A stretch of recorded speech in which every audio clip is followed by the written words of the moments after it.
Oh, hi, Carl. Judy, nice to see you.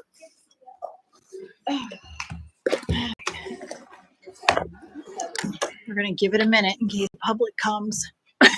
The influx.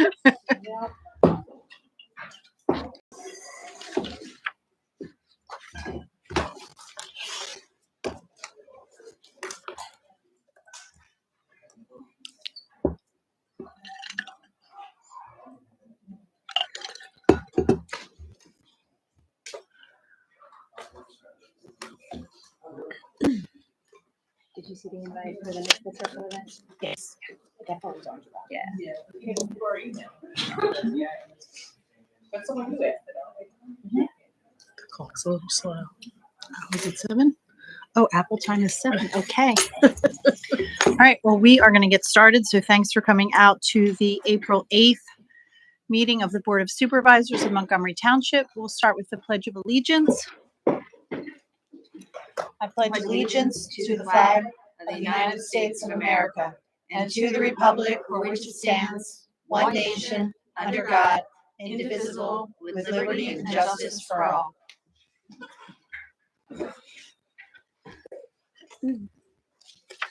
Couple announcements. Local Government Week. Pennsylvania's Local Government Week is this week, April 8th to 14th. Montgomery Township is proud to acknowledge this occasion, celebrating the foundational role local government plays in the vitality and well-being of our community, serving as the backbone that supports our residents and businesses in countless ways. I don't know if anyone saw, but we have new podcast, and it's just starting. It's going to be something interesting just to keep everyone involved with local government. So look for that. Reminder of upcoming events. Saturday, April 13th will be leaf and yard waste curbside pickup. Saturday, April 20th from 9 a.m. to noon is the electronics recycling event. Saturday, April 27th from 9 a.m. to noon is the Arbor Day tree giveaway in honor of Roy Rodriguez. And then Friday, May 24th from 5 to 9, Stars, Stripes, and Remembrance, which will be an evening of remembrance with fireworks. So for more information on all of our events, you can see them on the website. I also just wanted to make a comment to all the women athletes out there to just say how proud we all are of Caitlin Clark and all of her teammates for just raising the level. The game last night was the most watched I think, sporting event in 5 years. So, cheers to all the girls that are out there practicing, and cheers to the moms and dads who are driving them to those practices. And, happy cheers to our Lady Gamecocks. And Dawn Staley, who is a local lady, and she is a class act. So just, keep playing. Proud Gamecock mom here. But yeah, just girls, little girls, big girls, ladies, just keep playing, and you're making us all proud. Public comment. Do we have any public comment? Seeing none, we're going to move on. We have no public tonight. Announcement of executive session. Thank you very much, Chair Chimera. The board met in executive session at 6:30 p.m. to discuss a matter of potential litigation. This executive session was in accordance with the requirements of the Pennsylvania Sunshine Law. Thank you. Thank you so much. Next is number 6, which is our consent agenda. I'm going to move to approve the consent agenda as presented for the following: minutes of the March 25th, 2024 board meeting, payment of the April 8th, 2024 bills, ratification of real estate tax appeal settlement for 140 Demora Drive, ratification of real estate tax appeal settlement for 749 Bethlehem Pike. Second. Any public comment? All in favor? Aye. Alrighty.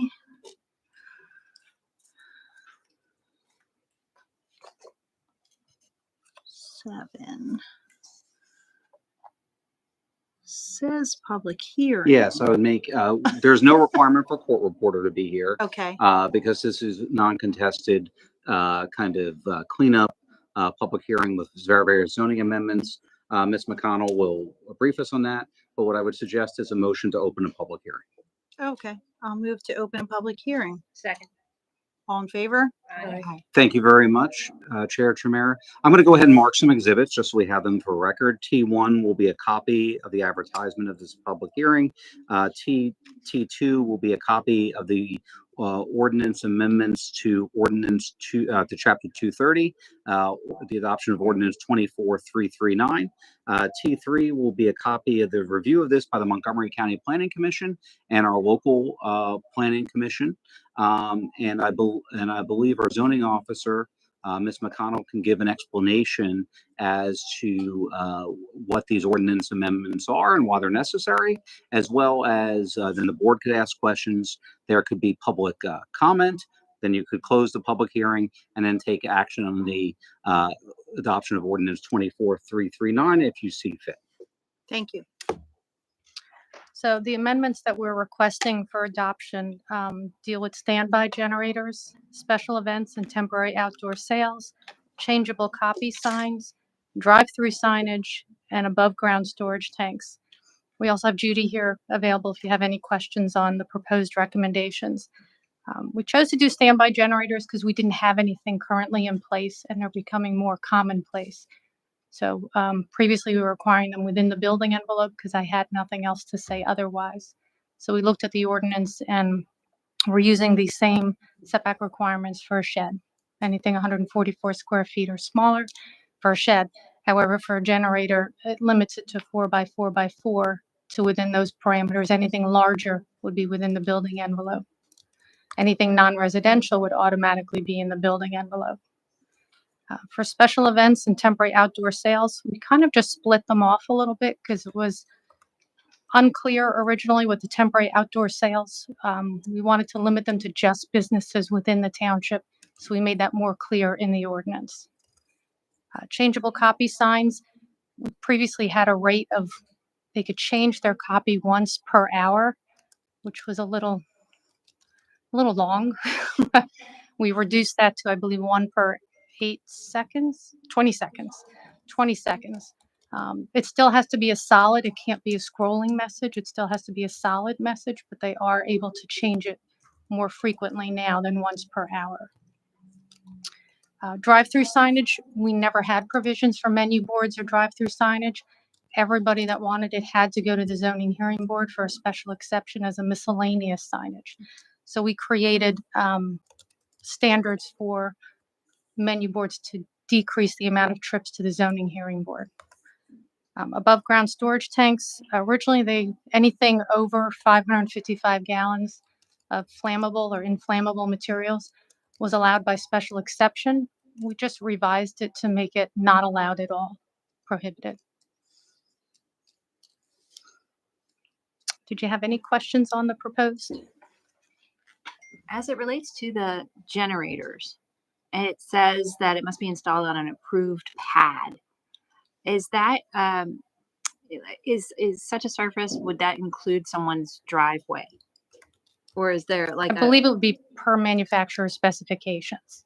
They would note what the approved pad would be. oh, so the pad is per the manufacturer specification. And these are for the, sorry, I'm gonna get all that. And if you could just identify yourself for the record. Thank you. Judy Sterngoldstein with Gilmore Associates Township Planning Consultant. These are not for, these regulations are not for the portable generators that you take out and plug in just when You need it. and these are for the whole home generators. The whole home generator Mhm. that are permanently installed. Yes. Yes. Just want to make that distinction because they're not usually on the driveway. Correct. Okay, because okay, you're right. Here it says standby generators used for only a temporary emergency basis are permitted in all zoning districts as an accessory use, provided that. But no, then it says it goes on. It says provided that the generator must be installed on an approved pad. So it seems to apply to both standby generators and permanent. These are the whole home generators. But These are only, the requirements for the whole home generators only. Yeah. The first sentence. of the use. Definition. Okay. And then it's a qualifier that the others are permitted also. Yeah, I feel as if it's a little misleading in terms of how it's worded there.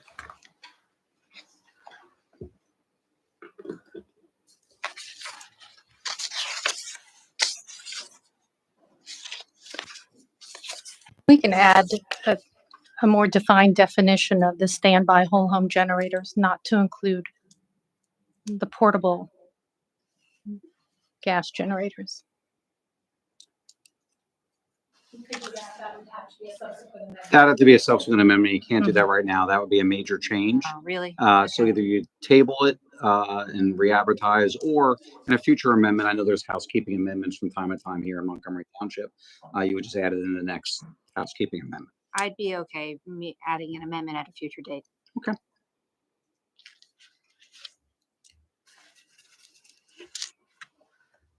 Any other questions?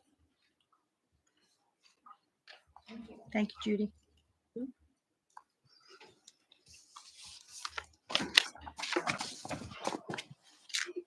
So, do we vote now? So you see if there's any public comment. I don't know if the masses are coming, Is but there any public comment regarding the changes to the zoning ordinances that we're talking about? No? Okay. Then if not, I would close the public hearing and then take action on the ordinance. Okay. I will move to adopt proposed ordinance 24-339 to amend chapter 230 of the Code of Montgomery Township as presented. Before you take action on that, Chair Chimera, I would just make a motion to close the public hearing and then, yeah. Oh, so sorry. Yeah. I'm going to move to close the public hearing. Second. All in favor? Aye. All right, now, Another motion. now we'll do this all over again. Sorry. Sorry about that. Sorry, public. Move to adopt proposed ordinance 24-339 to amend chapter 230 of the Code of Montgomery Township as presented. Second. Any public comment? All in favor? Aye. Thank you. Sorry about that. Number 8 is under planning and zoning, Village Shopping Center, approval of sewage facilities planning module to the Pennsylvania Department of Environmental Protection. Good evening, Carl Weeder representing Harry Hassan. So the reason we are here this evening is to ask the board to approve submission of a planning module relating to the renovations of the Village Shopping Center. As you're aware, the ordinance was previously amended, Township Building was previously amended to allow certain revisions and modifications to the existing shopping center.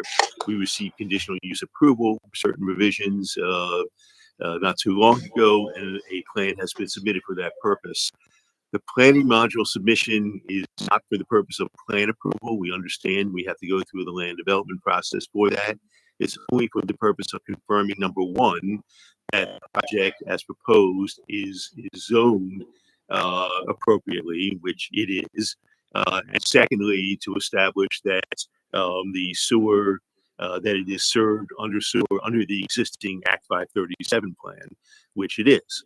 The center has been in existence for 30-some years. The sewer plant has been in existence for 30-some years. Obviously, while there's going to be some change in the capacity or change in the amount of flow to the plant, the numbers have been looked at, and there's more than ample capacity in this plant. But all that is still subject to review of the township engineer. The sole purpose of this is to allow DEP to undertake its review of the planning module. We appreciate that when you were here 2 weeks ago, we asked to table this so that we could take some more time, do our due diligence, have our consultants review it. And we have done that, and it appears that everyone agrees with you and that we will move this ahead. Any other questions, comments? No? Okay, then I'm gonna, Need a motion on that? Or? You need a Yeah, motion. Right. I'm gonna move to adopt resolution number 2024-07, plan revision for new land development relating to the Village Shopping Center. Is there a second? Second. Any public comment? All in favor? Aye. Any nay? Motion passes. Thanks very much. I appreciate it. Thank you. Thank you. Have a good night. Number 9 is awarding of contract for storm sewer infrastructure improvements on Bedford Lane. Greg Reef, Public Works Director. Good evening.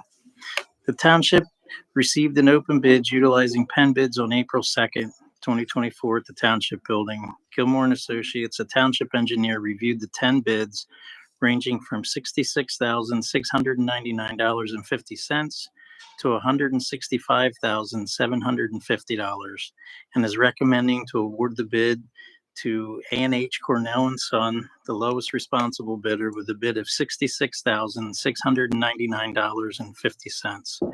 The recommendation letter and bid tabulation sheets are included in the packet.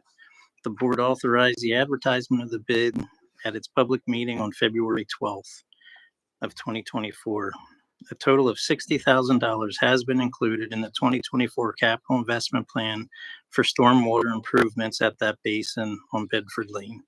So at this time, it would be our recommendation to award the bid as recommended to A&H Cornell & Son, the lowest responsible bidder. Anybody have any questions for Greg? Didn't we just award something else to A&H? Yes, we did. Yeah, the firehouse Okay, paving. great. All right, I'm going to move to award the contract for the storm sewer infrastructure improvements at Bedford Basin to A&H Cornell & Son, the lowest responsible bidder, in the amount of $66,699.50 per the recommendation of Gilmore and Associates Township Engineer. Second. Any public comment? All in favor? Aye. Thank you. Number 10 is to consider award of contract for the 2024 lawn care treatment. Greg. Okay, the township received an open bid utilizing pen bids on March 29th of 2024. The bid documents were downloaded 11 times and one bid was received. The township reviewed the one bid, found everything to be complete, and is recommending to award the bid to Moyer and Son Incorporated, the only responsible bidder, with a bid of $20,013. The bid tabulation sheet is included in your packet. Moyer and Sons Incorporated successfully provided us with this service in 2023 at a cost of $19,244. The board authorized the advertisement of the bid at the public meeting on February 12th of 2024. The funding for the lawn care treatment is included in the approved 2024 operating budget. So at this time, it would be our recommendation to award the bid as recommended to Moyer and Son.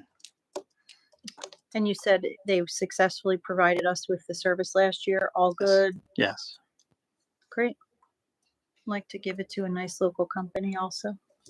And the increase isn't ridiculous either for, no, it's good. Right. All right. I'm going to move to award the contract for the 2024 lawn care treatment to Moyer and Son Incorporated, the only responsible bidder, in the amount of $20,013 per the recommendation of the township. Second. Any public comment? All in favor? Aye.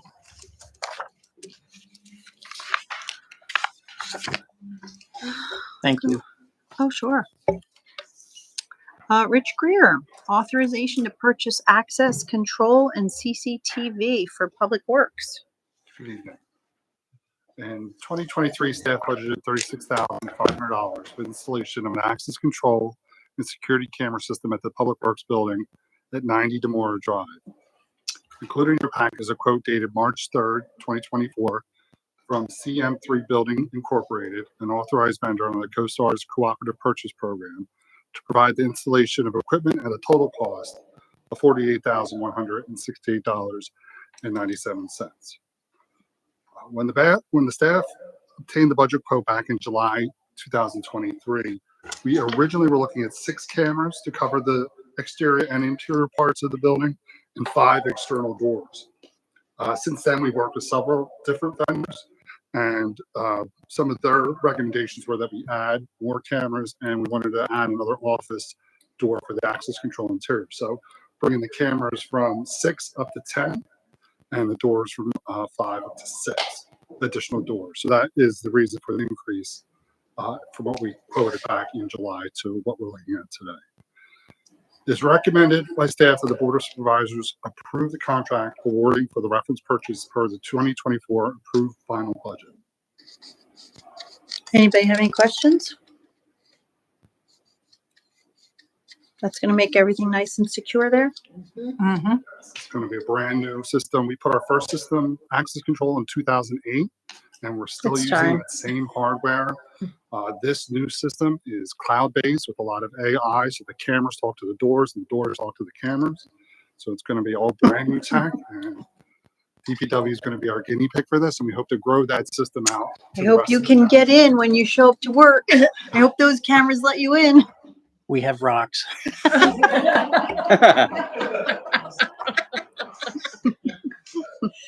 Okay, if no one has any questions, I'm going to move to award the contract for the purchase of Avigilon I said Avignon for almost 12 months. So Avigilon it's a Avigilon. access control and camera system from CMB Building Solutions, an authorized vendor under the CoStar's Cooperative Purchase Program, CM3, I'm sorry, at a total cost of $48,168.97 per their quote. Second. Any public comment? All in favor? Aye. Excellent. Thank you. Thank you. That's all we have, unless there's anything else anybody needs to bring up. Oh, well, we lost one of the members of our Public Works team. I don't know if you wanted to say a few words about it, Greg, or. Steve was one of the hardest working guys that we have here at the township, and his loss is definitely going to be felt. He's not going to be replaced. I mean, just the knowledge that he had and just how many people he touched and the residents that he interacted with. He was just a stand-up guy. We're so sorry for your loss. And our thoughts and prayers are with Steve's family and friends and colleagues in the Public Works Department. I guess one other thing I will bring up tonight is the letter that we received about Officer Millivoy. It was a woman who was driving through our township from New Jersey. The letter was amazing. It's too long. I won't read the whole thing, but she broke down and was expecting people to honk at her and be mean to her because she's from New Jersey. We showed up as a township and people stopped and helped her, and more people stopped and helped her. And she wrote this letter in so much detail of the wonderful experience she had while broken down on the side of our highway, and wondered, where was she? Is she really on this earth? What happened to her? And then on and on in more detail as Officer Millivoy got there to help her, and AAA driver would take her, but no, he insisted. He put her in the car. He put all of her bags and packages in the car. Like, everything worked in her favor that day. And so many of our kind citizens and Officer Millivoy, like, they just made this all work. And this woman got where she needed to be. She got her daughter to I think it was a hockey tryout or something. She made it through all that. And really just the fact that she took the time to write us this letter to commend Officer Millivoy, but also the kind people that live here. So, Yeah, you know. this is a testament to our community and also, of course, to our police department training. This is a officer that's only not even a full year into his service. And I couldn't be more proud when I read this. I'm like, oh, we do it right. Thank you, Chief. And thank you for your department yeah, see, it's a proud moment, right? And he did say it was policy that he had to put her in the back of the car. He followed the rules. Followed the rules. We're so thankful for that, and that she took the time to write that letter. So just entire police force know how grateful we are. and the community should know these kind of Yes. things. Like, I'm really glad that we're able to talk about it, because this is the kind of thing we usually get not such love letters. So it's so wonderful to get this kind of positive feedback, and I think it's nice to share that. I And do think we often take for granted what a wonderful community we live in. And this was truly a team effort by so many members of the community and our police department who turned what was otherwise a really painful situation into something that was surprisingly pleasant and has restored her faith, I think, in Mhm. humanity, that good people exist. Yeah. So So hats well off. done. please let Officer Melvoy know how much we appreciate that. He makes us look good. He was, that email was sent right to him, and he's working today, so we had a conversation about it as well. So thank you. I will make sure I pass your kind words on to him as well. So thank you. Sure. He learned from Bill when he's a fireman. So He was a fireman first. That's true. He did. Taught him well. You raised him well, Bill. You did. All right. Well, on that note, I'm going to move that we adjourn. Second. Any public comment on that? All in favor? Aye. Thank you for coming out, sir. It's nice to have the public sometimes. Sure. Uh-huh. The proud papa's over there fighting, you know. I know.